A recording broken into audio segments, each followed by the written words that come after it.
Everyone, welcome back to yet another episode. അപ്പോൾ തമ്മിൽ കണ്ടതുപോലെ എൻ്റെ ഉമ്മി വന്നിട്ടുള്ള കുറച്ച് ഡേയ്സ് ആണ് ഞാനൊരു വ്ളോഗ് ആക്കി വെച്ചത്. ആൻഡ് ഇന്നിപ്പോൾ ജൂൺ 4th ആണ്.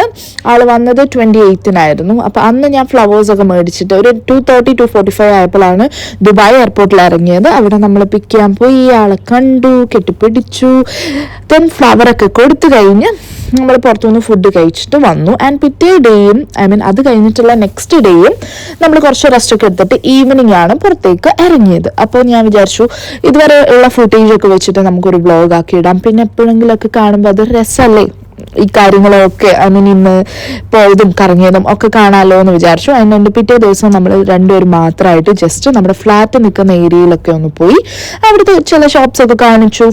ഫുഡൊന്നും കഴിച്ചില്ല, ജസ്റ്റ് എനിക്ക് അവിടുത്തെ ഫേവറേറ്റ് ആയിട്ടുള്ള ഒരു ഡ്രിങ്ക് ഉണ്ട്, അതൊക്കെ വാങ്ങിക്കൊടുത്തു. എന്നിട്ട് നമ്മൾ അവിടെയൊക്കെ കണ്ട് ജസ്റ്റ് ഗ്രോസറി ഒക്കെ മേടിച്ചിട്ട് നമ്മൾ തിരിച്ചു വന്നു. ആൻഡ് ഓരോ ദിവസത്തെ പ്രോഗ്രാംസ് ആണ് കേട്ടോ ഞാൻ ഇതിൽ നമ്മൾ എവിടെയൊക്കെ പോയി എന്നുള്ളത് മെൻഷൻ ചെയ്യാൻ പോകുന്നത്. പിറ്റേന്ന് എനിക്ക് ഓഫീസ് ഉണ്ടായിരുന്നു. അത് കഴിഞ്ഞ് ഈവനിങ് ഒരു ഫംഗ്ഷൻ ഉണ്ടായിരുന്നു, ലൈക്ക് ഓഫീസിൽ നിന്ന് പോകേണ്ടതായിരുന്നു. അപ്പോൾ അവിടെ പോയപ്പോൾ എന്നെ ഇവർ രണ്ടുപേരും കൂടെ പിക്ക് ചെയ്യാൻ വന്നു. അത് കഴിഞ്ഞിട്ട് നമ്മൾ വിചാരിച്ചു ഓക്കെ ബുർജ് ഖലീഫ ഒക്കെ പോയി ഡൗൺ ടൗൺ പോയിട്ട് വരാമെന്ന്. അങ്ങനെ നമ്മൾ അങ്ങോട്ടേക്ക് പോയിക്കൊണ്ടിരുന്നപ്പോൾ തന്നെ ഭയങ്കര ട്രാഫിക് ആയിരുന്നു. അപ്പോൾ നമുക്ക് അവിടെ ഇറങ്ങാൻ പറ്റില്ല എന്നുള്ള കാര്യം നമുക്ക് മനസ്സിലായി. ഫസ്റ്റ് ഇതാണ് ബുർജ് ഖലീഫ.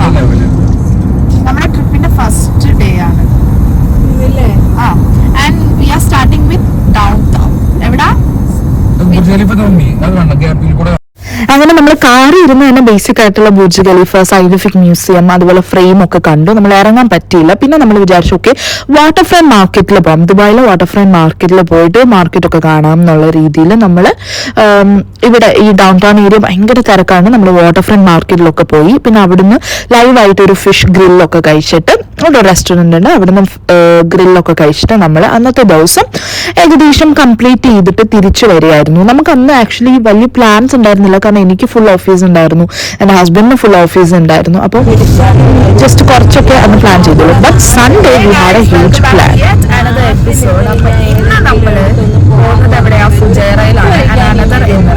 ഫസ്റ്റ് ടൈമാണ് ഞാൻ ഫുജൈറയിൽ പോകുന്നത്.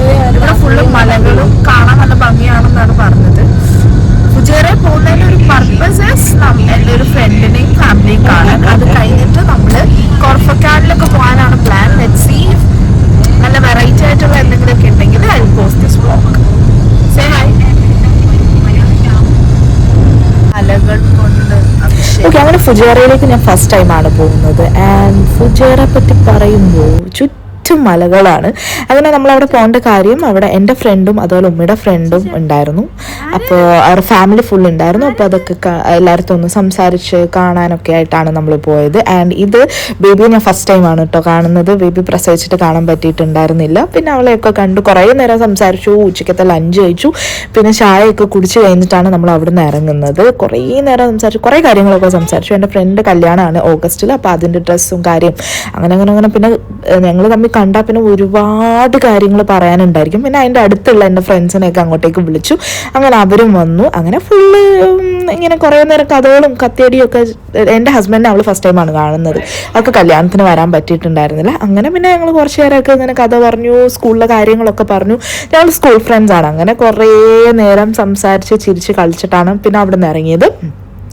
ഇറങ്ങി കഴിഞ്ഞാൽ നമ്മൾ നേരെ കൊർഫക്കാൻ ബീച്ചിലേക്കാണ് കേട്ടോ പോകുന്നത്. അപ്പോൾ കൊർഫക്കാനിലേക്ക് ബ്രദറും ഫാമിലിയും വരാമെന്നാണ് പറഞ്ഞത്. അങ്ങനെ ബീച്ചിലേക്ക് എത്തിയപ്പോഴത്തേക്ക് ഫാമിലിയും ലൈക്ക് ബ്രദറും ഫാമിലിയും പിള്ളേരും ഒക്കെ വന്നിട്ടുണ്ടായിരുന്നു. നല്ല ചൂടുണ്ടായിരുന്നു. നമ്മൾ ഈ ഷാർജയായിട്ട് കമ്പയർ ചെയ്യുമ്പോൾ കുറച്ച് ചൂട് കുറവായിരുന്നു, എന്നാലും ചൂടും ഹ്യൂമിഡിറ്റിയും ഒക്കെ തന്നെ ഉണ്ടായിരുന്നു. അങ്ങനെ പോകുന്ന വഴി ബീച്ചൊക്കെ നല്ല ഭംഗിയാണ്. ആൻഡ് കൊർഫക്കാൻ കുറച്ചധികം കാണാൻ നല്ല രസം, ഇങ്ങനെ മലകളും ഒക്കെ ആയിട്ട് കാണാൻ കുറച്ചധികം നല്ല ഭംഗിയുള്ള ഒരു ഏരിയ ആണ്. മഴയൊക്കെ ഉള്ള ടൈമിൽ പോയാൽ എനിക്കൊന്ന് അടിപൊളിയായിരിക്കും അത് കാണാൻ കേട്ടോ, കുറച്ചധികം. അങ്ങനെ നമ്മൾ ബീച്ചിലെത്തി കഴിഞ്ഞിട്ട് എന്ത് ചെയ്യണമെന്ന് ആർക്കറിയാൻ വയ്യ, കാരണം നല്ല വെയിലുണ്ട്, നല്ല ചൂടുണ്ട്. അങ്ങനെ നമ്മൾ കുറച്ച് നേരം അങ്ങോട്ടും ഇങ്ങോട്ടൊക്കെ നിന്നിട്ട് ഓക്കെ ബോട്ടിങ്ങിന് പോകാമെന്ന് ഫിക്സ് ചെയ്തു. ആൻഡ് കൊർഫക്കാൻ ബീച്ചിൽ കുറേ വാട്ടർ സ്പോർട്സുകളുണ്ട്, ഇല്ല ബൈക്കൊക്കെ ഇല്ലേ, വെള്ളത്തിൽ ഓടിക്കുന്ന ബൈക്കൊക്കെ, അങ്ങനെ കുറേ വാട്ടർ സ്പോർട്സ് ഉണ്ട്. അങ്ങനെ നമ്മൾ അവിടെ എത്തി. ആകെ ഒരു കുടയും 300 ആൾക്കാരെന്ന് പറയുന്ന പോലെ ഒറ്റ കുടയുണ്ട്, പിന്നെ ഞങ്ങൾ എല്ലാവരും ഉണ്ടായിരുന്നു. അങ്ങനെ നമ്മൾ ഓരോരുത്തർ മാറിയാണ് കുട ഉപയോഗിച്ചത്. ചൂട് കാരണം നമുക്ക് നല്ല വിയർക്കുന്നുണ്ട്. അത്ര ഒരു ചൂടുണ്ടല്ലോ, ആ ഒരു ടെമ്പറേച്ചർ ചൂടുണ്ട്. പിന്നെ സൈഡിൽ മൊത്തം ഇങ്ങനെ അരളി പൂവൊക്കെ വെച്ചിട്ടുണ്ട്.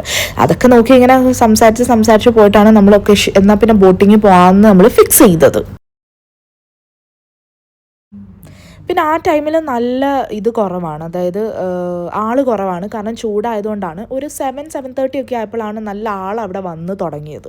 അപ്പോൾ വെയിലൊക്കെ ഒന്ന് താഴ്ന്ന സമയത്ത് പിന്നെ നല്ല ഭംഗിയാണ് അവിടുത്തെ ഷോപ്പും റെസ്റ്റോറൻറ്റ്സും ഒക്കെ കാണാൻ കേട്ടോ. പിന്നെ അവിടെ ഒരു വാട്ടർഫാൾ ഉണ്ട്. ആൻഡ് വാട്ടർഫാളിൻ്റെ കാര്യം ഞാൻ കുറച്ച് കഴിഞ്ഞ് പറയാം. അപ്പോൾ നമ്മൾ ബോട്ടിങ് ഫിക്സ് ചെയ്ത് കഴിഞ്ഞിട്ട് അവർ പറഞ്ഞു അവിടെയൊക്കെ കുറച്ച് അങ്ങോട്ട് ഉള്ളിലേട്ട് കടലിലേക്ക് പോകുമ്പോൾ അവിടെ ഒരു പ്ലേസ് ഉണ്ട്, നിങ്ങൾക്ക് വേണമെങ്കിൽ ഇറങ്ങാം എന്നൊക്കെ പറഞ്ഞു. അപ്പം നമ്മൾ ഇറങ്ങാനൊന്നും ഒരു പ്ലാനും ഇല്ല. നമ്മൾ എക്സ്ട്രാ ഡ്രസ്സസ് ഒന്നും എടുത്തിട്ടില്ല. കുട്ടികൾക്ക് 2 എണ്ണം എടുത്തിട്ടുണ്ട് ഡ്രസ്സ്, അല്ലാതെ നമ്മളൊന്നും ഡ്രസ്സ് എടുത്തിട്ടില്ല. ഞാനാണെങ്കിൽ ഇട്ടിരുന്ന ജീൻസും ആണ്. അപ്പോൾ അങ്ങനെ നമ്മൾ പ്രത്യേകിച്ച് വെള്ളത്തിലിറങ്ങാമെന്നുള്ള വലിയ പ്ലാനൊന്നുമില്ല. ഞാൻ വിചാരിച്ചത് നമ്മളിപ്പോൾ കാല് നനച്ചാലും ലൈക്ക് ജീൻസ് അല്ലേ പൊക്കി വെച്ചിട്ട് അങ്ങനെ കാല് നനയ്ക്കാം എന്നുള്ള ഐഡിയ മാത്രമാണ്. പക്ഷേ ഈ ഐഡിയ ഒക്കെ തെറ്റിപ്പോയി. അപ്പം നിങ്ങൾ ഇനി കൊർഫക്കാൻ ബീച്ചിൽ പോകുന്നുണ്ടെങ്കിൽ എക്സ്ട്രാ ഒരു ഡ്രസ്സ് കയ്യിൽ കരുതണം എന്നാണ് ഞാൻ പറയുക. കാരണം നമ്മളങ്ങനെ ബോട്ട് ഫിക്സ് ചെയ്തല്ലോ. അങ്ങനെ ബോട്ട് ഫിക്സ് ചെയ്ത് അവിടെ ഇങ്ങനെ കുറേ ടൂറിസ്റ്റിനെ അട്രാക്ട് ചെയ്യാനായിട്ട് കുറേ ആൾക്കാർ നിൽപ്പുണ്ട് ഈ ബോട്ടിൻ്റെ കാര്യമൊക്കെ പറയാൻ. അങ്ങനെ ഒരു ബോട്ടിൽ നമ്മൾ ഫിക്സ് ചെയ്തു. ആൻഡ് വെയിലായതുകൊണ്ട് തന്നെ ബോട്ട് ഇങ്ങനെ കവറിങ് ഉള്ള ബോട്ടാണ് നമ്മൾ ഫിക്സ് ചെയ്തത്. അപ്പോൾ നമുക്ക് കുറച്ച് നേരം വെയിലത്ത് നിന്ന് രക്ഷപ്പെട്ട് നിൽക്കുകയും ചെയ്യാം, എന്നാൽ കാറ്റൊക്കെ കിട്ടി അങ്ങനെ കുറച്ച് നേരം കടലിൽ പോകാമെന്നുള്ള ഒരു പ്ലാൻ മാത്രമേ നമുക്ക് ഉണ്ടായിരുന്നുള്ളൂ. അങ്ങനെ നമ്മളത് ഫിക്സ് ചെയ്ത് അങ്ങനെ ഈ ബോട്ടുള്ളിടത്തേക്ക് പോയി. അങ്ങനെ ബോട്ട് നമ്മളൊരു അതിൽ കണ്ട ഒരു നല്ലൊരു ബോട്ട് നമ്മൾ എടുത്തു. എന്നിട്ട് ഇങ്ങനെ ബോട്ട് ഉള്ളിലേക്ക് നമ്മൾ നാട്ടിലൊക്കെ പോലെ തന്നെ കടലിൻ്റെ ഉള്ളിൽ കൂടെ നമ്മൾ ബോട്ട് പോകുന്ന കുറേ കൊച്ചിയിലൊക്കെ ഉണ്ടല്ലോ, അങ്ങനത്തെ ഒരു വൈബ് തന്നെ. അങ്ങനെ കുറച്ചധികം അങ്ങോട്ട് പോയി കഴിഞ്ഞപ്പോൾ ഒരു ഏരിയയിലെത്തിയപ്പോൾ കുറേ ആൾക്കാർ കടലിൽ കിടക്കുന്നു, ഇങ്ങനെ വെള്ളത്തിൽ കിടക്കുന്നു. അപ്പോൾ നമ്മൾ ചോദിച്ചു ഇതെന്താണെന്ന് വെച്ചപ്പോൾ പറഞ്ഞാൽ ഇതാണ് ഞാൻ പറഞ്ഞത്. അവർ പറഞ്ഞു ഇതാണ് ആ സ്ഥലം, നിങ്ങൾക്ക് ഇവിടെ ഇറങ്ങാം എന്ന് പറഞ്ഞു. ഞങ്ങളിവിടെ വെയിറ്റ് ചെയ്യാം, സൈഡിൽ ബോട്ടിൽ വെയിറ്റ് ചെയ്യാം, നിങ്ങൾക്ക് ഇറങ്ങാം അകത്തേക്ക്, അവിടെ ഭയങ്കര ആഴം കുറവാണെന്ന് പറഞ്ഞു. ആൻഡ് ഓൾസോ ആ വെള്ളം ഉണ്ടല്ലോ നല്ല ക്ലിയർ വാട്ടർ, പിന്നെ ഒരുപാട് സ്റ്റോൺസ് ഉണ്ട്. അപ്പോഴാണ് നമ്മളൊരു ഡ്രസ്സ് ഐ മീൻ ഈ വെള്ളത്തിലിടാനായിട്ടൊരു ഡ്രസ്സ് കൊണ്ടുവരണമായിരുന്നല്ലോ എന്നാലോചിച്ചത്. ഈവൻ ദോ നമ്മൾ ഡ്രസ്സ് കൊണ്ടുവന്നിട്ടില്ലെങ്കിലും അതേ ഡ്രസ്സിൽ നമ്മൾ ഇറങ്ങി, എല്ലാവരും അതേ ഡ്രസ്സിൽ. കാരണം അത്ര നല്ല വെള്ളവും ഭയങ്കര ടെംപ്റ്റേഷനായിട്ട് നമുക്ക് തോന്നിയ ഒരു ഏരിയ ആയിരുന്നു. അപ്പോൾ അത് അങ്ങനെ നമ്മൾ ബോട്ടിലേക്ക് കയറിയിട്ടൊരു ½ അവർ കഴിയുമ്പോഴാണ് ഈ ഒരു സ്ഥലത്ത് എത്തിക്കുന്നത്. ഒരു മിഡിലാണ്, ഏകദേശം ഒരു മിഡിൽ ഏരിയയിലാണ്. പക്ഷെ അവിടെ ഒരു കര പോലെ ഒരു ഏരിയ അവിടെ വെള്ളത്തിൽ ഇറങ്ങാനും പറ്റുന്നുണ്ട്.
ഞാൻ പറഞ്ഞില്ലേ ആ ഏരിയ ആണ് കേട്ടോ ഇത്. ഇത്രയും ഒരു ഇറങ്ങുന്നുണ്ട്. ഇതൊരു കടലിൽ കുറച്ചധികം വന്നു കഴിയുമ്പോഴാണ് ഈ ഒരു ഏരിയ ഉള്ളത്. അങ്ങനെ അവിടെ പോയി നല്ലൊരു സൺസെറ്റ് കണ്ട് കുറേ നേരം നമ്മൾ വെള്ളത്തിൽ കിടന്നു. ഒരു 35-45 മിനിറ്റ്സോളം വെള്ളത്തിൽ കിടന്നിട്ട് തിരിച്ച് നമ്മൾ വന്നു. അപ്പോഴത്തേക്കും നനഞ്ഞ് കുളിച്ചിരിക്കുകയാണ്, കാരണം നമ്മൾ വേറൊരു ഡ്രസ്സൊന്നും എടുത്തില്ലല്ലോ. അങ്ങനെ വാട്ടർഫാളിൻ്റെ ഏരിയ വന്ന് വാട്ടർഫാൾ കണ്ടു കഴിഞ്ഞപ്പോൾ ഈ വാട്ടർഫാൾ ഇങ്ങനെ ഇതിൻ്റെ അകത്ത് എന്ന് പറഞ്ഞ ഒരു റെസ്റ്റോറൻ്റ് ആയിരുന്നു. ഓക്കെ, അപ്പം നമ്മൾ വിചാരിച്ചു ഓക്കെ എന്നാൽ റെസ്റ്റോറൻറ്റിൽ കയറാം. അങ്ങനെ വാട്ടർഫാൾ സൈഡിലിരുന്ന് നമുക്ക് ഫുഡ് കഴിക്കാമല്ലോ, അതൊരു അടിപൊളിയല്ലേ. അങ്ങനെ കയറി. പക്ഷെ കുറച്ചധികം എക്സ്പെൻസീവ് ആണ്. ഞാൻ ആദ്യമേ അത് പറയട്ടെ, ഈ ഒരു സീനുള്ള ഒരു എക്സ്പെൻസീവ് അത് ഫുഡിലുണ്ട് കേട്ടോ. നമ്മുടെ ഫുള്ള് കംപ്ലീറ്റ് ചെയ്ത് കഴിച്ചിട്ടൊക്കെ ഇറങ്ങിയപ്പോൾ നമുക്കൊരു 320 ദിർഹംസ് ആണ് ആയത്. 320 ദിർഹംസ് ആണ് നമുക്കായത്. കുറച്ചധികം എക്സ്പെൻസീവ് ആണ് ആ ഏരിയ. പക്ഷെ once in a life time അത് എക്സ്പീരിയൻസ് ചെയ്യുന്നതും നല്ലതാണ്. കാരണം നമ്മൾ ഫുഡ് കഴിച്ചുകൊണ്ടിരിക്കുന്ന സൈഡിൽ ഹബീബിറട്ട് ഒരു ലെബനീസ് ക്യൂസിൻ റെസ്റ്റോറൻ്റ് ആണ്. അങ്ങനെ നമ്മൾ ഫുഡ് കഴിച്ചുകൊണ്ടിരിക്കുമ്പോൾ ഇങ്ങനെ സൈഡിൽ വാട്ടർഫാൾസ് ഉണ്ട്. അങ്ങനെ കൊർഫുഖാൻ വാട്ടർഫാൾ കുറച്ചധികം ഫേമസ് ആണ്, എല്ലാവരും കാണണം എന്ന് പറയുന്ന ഒരു ഏരിയ ആണ് കേട്ടോ ഈ കൊർഫുഖാൻ വാട്ടർഫാൾ. അങ്ങനെ താഴേന്ന് നമ്മൾ ലിഫ്റ്റ് വഴിയാണ് മുകളിൽ പോകുന്നത്. മുകളിൽ പുറത്തിരിക്കാനും ഒരു പ്ലേസ് ഉണ്ട്. പുറത്തിരുന്നാലും നമുക്ക് ആ ഒരു വാട്ടർഫാളിന്റെ ഒരു വ്യൂ കിട്ടില്ല. അങ്ങനെ ഇതാണ് കേട്ടോ താഴെ അങ്ങോട്ട് കയറുന്ന എൻട്രൻസ് ഏരിയ. അങ്ങനെ നമ്മൾ മുകളിൽ പോയിട്ട് വാട്ടർഫാളിന്റെ സൈഡിൽ, അത് നേരത്തെ ബുക്ക് ചെയ്യുന്നവരുണ്ട്. എന്നാൽ നമുക്ക് ബുക്ക് ചെയ്യാതെ ലക്കിന് ചിലപ്പോൾ നമുക്ക് സൈഡ് കിട്ടുകയും ചെയ്യും. എനിക്ക് അങ്ങനെ സൈഡ് വാട്ടർഫാളിന്റെ ഏരിയയിലാണ് ഫുഡ് കിട്ടിയത്. നമ്മൾ ഫുഡ് കഴിക്കാൻ പ്ലേസ് കിട്ടിയത്. അങ്ങനെ നമ്മൾ ഫുഡ് കഴിച്ചിട്ട് തിരിച്ചു വന്ന് പല വഴിയിലേക്ക് പിരിഞ്ഞു. അതായിരുന്നു നമ്മുടെ അന്നത്തെ ഡേ. ആൻഡ് സൺഡേ നമ്മൾ തിരിച്ച് വീട്ടിലെത്തിയപ്പോൾ ഒരു മണി ഒക്കെ ആയി. കാരണം ഒരു 1.5 hours നമുക്ക് ഇവിടുന്ന് ഫുജൈറയിലേക്ക് പോകാനുണ്ട്. എന്നിട്ട് പിന്നെ കുറച്ചു നേരം അവിടെ ഇങ്ങനെ നടന്നു. നമ്മൾ പിന്നെ തിരിച്ച് വീട്ടിലേക്ക് എത്തി. And one of the art museum പോലെ ഒരു സംഭവം ഉണ്ടായിരുന്നു. ഞാനത് വേറെ എന്തോ കൊളോസിയം ആണെന്ന് വിചാരിച്ചിട്ടാണ് കേട്ടോ ഈ കടന്ന് പറയുന്നത്. പക്ഷെ അത് കൊളോസിയം അല്ല, അതൊരു ആർട്ട് ഗാലറി പോലെ. ലൈക്ക് അവിടെ ഇങ്ങനെ നമ്മുടെ ഒരു സ്റ്റേഡിയം സ്റ്റേജ് പോലെ അവിടെ ഇങ്ങനെ ഇരിക്കാം. അവിടെ ഇങ്ങനെ ആർട്ട് പെർഫോമൻസ് ഒക്കെ നടക്കും. അതാണ് സംഭവം. അതൊക്കെ കണ്ട് അങ്ങനെ തിരിച്ചു നമ്മൾ ആ ദിവസം വീട്ടിലേക്ക് എത്തി.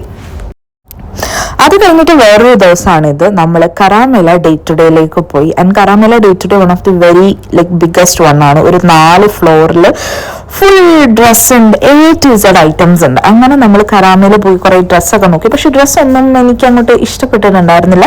പക്ഷെ നമ്മൾ കുറച്ച് വീട്ടിൽ നാട്ടിലേക്ക് കൊണ്ടുപോകാൻ കുറച്ച് സ്വീറ്റ്സും ബാഗും അങ്ങനത്തെ കുറച്ച് ഐറ്റംസ് ഒക്കെ എടുത്തു. അത് കഴിഞ്ഞിട്ട് നമ്മൾ കരാമേല തന്നെ ഒരു ഹോട്ടലിൽ കയറിയിട്ട് ഡക്ക് റോസ്റ്റും അപ്പവും കഴിച്ചു. ഞാൻ ഡക്കിന്റെ വലിയൊരു ഫാൻ അല്ല, പക്ഷെ ടേസ്റ്റ് ചെയ്തിരുന്നു കേട്ടോ. ഞാൻ ഷവർമയും കഴിച്ചു. അത് കഴിഞ്ഞിട്ട് നമ്മൾ അന്നത്തെ പരിപാടി അവസാനിപ്പിച്ച് തിരിച്ച് വീട്ടിലേക്ക് വന്നു. ആൻഡ് പിറ്റേ ദിവസം was mom and daughter day.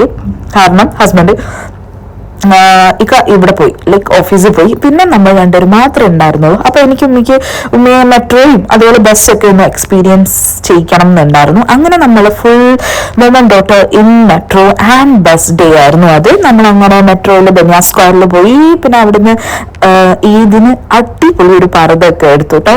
നല്ല പർദ്ദ കളക്ഷൻസ് ഉണ്ടായിരുന്നു ബനിയ സ്ക്വയറിൽ.